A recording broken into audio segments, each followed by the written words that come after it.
स्वागत है मेरे YouTube चैनल पे। मैं हूं AK कश्यप। एक महत्वपूर्ण टॉपिक में आज चर्चा करेंगे संगठित क्षेत्र के कामगारों के लिए जो CBT की बैठक होने जा रही है। इस CBT की बैठक में केंद्रीय श्रम मंत्री, इसके अलावे राज्यों के तरफ से प्रतिनिधि एवं नियोक्ताओं जो एम्प्लॉयर होते हैं उनके तरफ से रिप्रेजेंटेटर लोग CBT की बैठक में शामिल होंगे। CBT की बैठक में कुछ महत्वपूर्ण बातों पर निर्णय होने वाला है।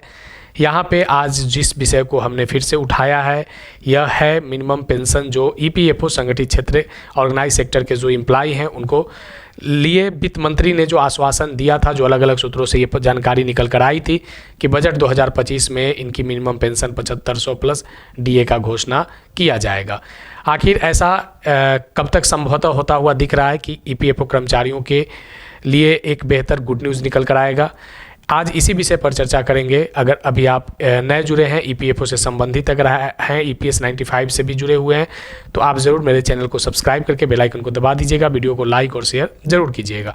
सुझाव आप कमेंट में लिखिएगा। चलिए आज की शुरुआत करते हैं कि इस केंद्रीय जो संगठित क्षेत्र के कामगार हैं इनका एक महत्वपूर्ण डिमांड रहा है कि हमारे मिनिमम पेंशन में कम से कम एक इतनी बढ़ोतरी की जाए जिससे हमारे जो एक्सपेंडिचर है, जो व्यय हैं, उसको बेहतर तरीके से हम संचालित कर सकें। एक तरफ यहाँ पे देखिएगा कि केंद्रीय कर्मचारियों के लिए जिस तरीके से NPS, UPS, OPS ऐसे पेंशन फैसिलिटीज़ दिए गए हैं, इसके अलावे इनमें एक बहुत बड़ी संख्या में अगर बात करें तो लगभग इसमें 80 लाख के आसपास में पेंशनर्स हैं। EPFO में इनरोल अगर बात करें तो लगभग 6 करोड़ से अधिक लोग EPFO में इनरोल हैं। इतनी बड़ी पॉपुलेशन के बावजूद भी, इनरोलमेंट के बावजूद भी यहाँ पे सबसे ज़्यादा पेंशन को लेकर अनसेटिस्फेक्शन है EPFO कर्मचारियों के बीच में। आखिर ऐसा क्यों है, इसी विषय पर बात करेंगे और देखेंगे यहाँ पे कि दिन प्रतिदिन जो बढ़ते हुए इन्फ्लेशन, बढ़ते हुए महंगाई, ये सभी के बीच में जो न्यूनतम पेंशन की राशि 1000 रुपया, बहुत से ऐसे लोग हैं जो EPS 95 से संबंधित हैं, उनको पेंशन के रूप में 1000 रुपया ही मात्र उपलब्ध सरकार के द्वारा हो पाता है। इनसे तो अच्छा APY अटल पेंशन योजना, जहां पे 1000 से 5000 रुपये तक की पेंशन की सुविधा उपलब्ध कराए गए हैं, लेकिन EPFO कर्मचारियों को एक हमेशा निराशा, हताश और उदास, ये तीनों कंडीशन सरकार के द्वारा इनको दिए जाते हैं।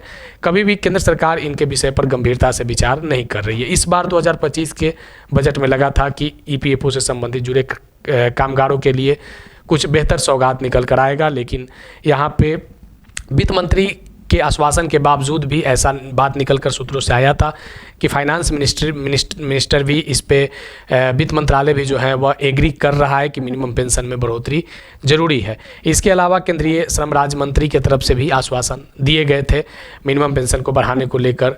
अलग अलग इसके बैठक हुए थे, इस संगठन से जुड़े हुए जो यूनियन के प्रमुख थे उन लोगों का भी ये मांग रहा था, लेकिन सभी पर पानी फिरता हुआ दिख रहा है।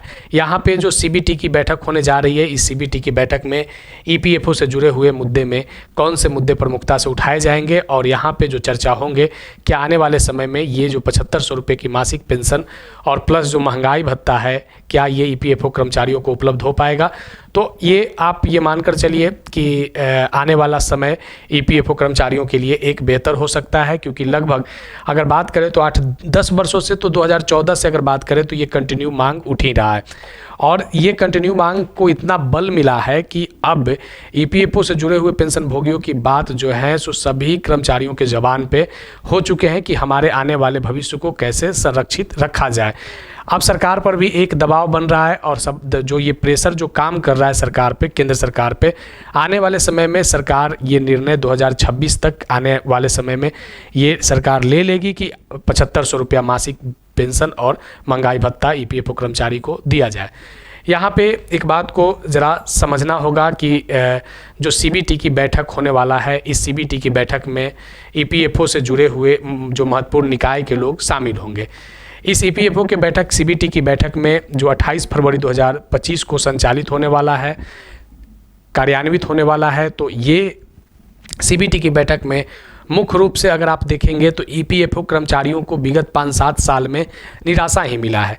एक प्रमुखता से इस न्यूज़ को भी आप देख सकते हैं कि जो आपको ब्याज दिया जाता है, जैसे जो आप 12% का आपका डिपॉजिट होता है और उसके बाद जो एक EPFO के द्वारा जो ब्याज तय किया जाता है, तो अगर आप देखेंगे कि विगत 2014 से लेकर अगर 2024 के बीच में अगर आप आकलन करेंगे तो यहाँ पे आपके ब्याज में भी, इंटरेस्ट में भी कटौती देखा जा सकता है। जहाँ 2014-15 में 8.75% आपके EPFO पे ब्याज मिलता था, आज वही आपको 2023-24 में 8.25 ब्याज मिल रहा है। अगर इसके दोनों के बीच में अगर कंपेयर करें तो 2014-15 की महंगाई और 2023-24 की महंगाई कि मार्केट व्यवस्था कितना महंगाई का ग्रोथ कर चुका है, लेकिन ब्याज की व्यवस्था में भी कमी आ गई है। ये कर्मचारियों को पेंशन से भी ज़्यादा हताशा वाला यहाँ पे टर्म को आप देख सकते हैं कि आपके पैसे पर कितना कम ब्याज दिया जा रहा है। अब इस बार तो संशय क्या ये भी बना हुआ है कि 2024-25 में RBI ने अपना रेपो रेट 0.25 कम किया है।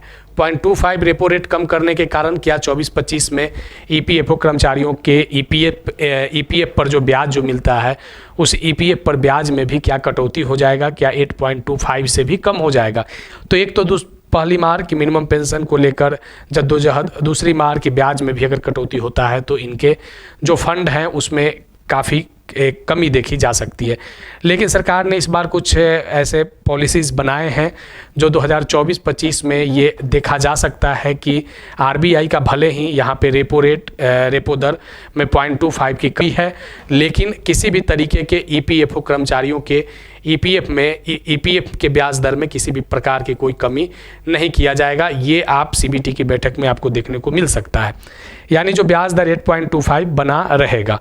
अब यहाँ पे अगर आप देखें कि ऐसी जो एक्टिविटी जो हो रहे हैं, अनुमान था कि 8.40 तक ब्याज यहाँ पे जाएगा, लेकिन पिछले 4-5 महीनों में जो बाज़ार की स्थिति बनी है उस बाज़ार की स्थिति के कारण EPF कर्मचारियों को फिर से उसी ब्याज पर काम चलाना पड़ेगा जो 2023-24 में उनको मिल रहा था। यहाँ ब्याज भी बढ़ने की कोई संभावना नहीं है। लेकिन जैसे इस तरीके से EPF से संबंधित मुद्दे को उठाए जा रहे हैं, आने वाले समय में ये एक सरकार के लिए काफ़ी सोचनीय विषय होगा, क्योंकि करोड़ों की संख्या में जिनका यहाँ पे एनरोलमेंट है। केंद्र सरकार को चाहिए कि इस विषय पर जल्दी से कोई नीतिगत फैसला ले, जिससे कर्मचारियों के हक बेहतर पेंशन प्लान के साथ साथ उनके ब्याज दर पर भी एक बेहतर पेंशन प्लान का वो भी लाभ ले सकें। चलिए ये बताइएगा कमेंट में कि ये जो आपसे संबंधित जो वीडियो था ये कैसा था। अगर कोई सुझाव होगा तो आप ज़रूर लिखिएगा। नए जुड़े हैं, चैनल को सब्सक्राइब नहीं किया तो सब्सक्राइब करके बेल आइकन को दबा दीजिएगा। मिलेंगे आगे फिर नेक्स्ट वीडियो नेक्स्ट टॉपिक में, शेयर ज़रूर कर दीजिएगा। मिलेंगे आगे, धन्यवाद।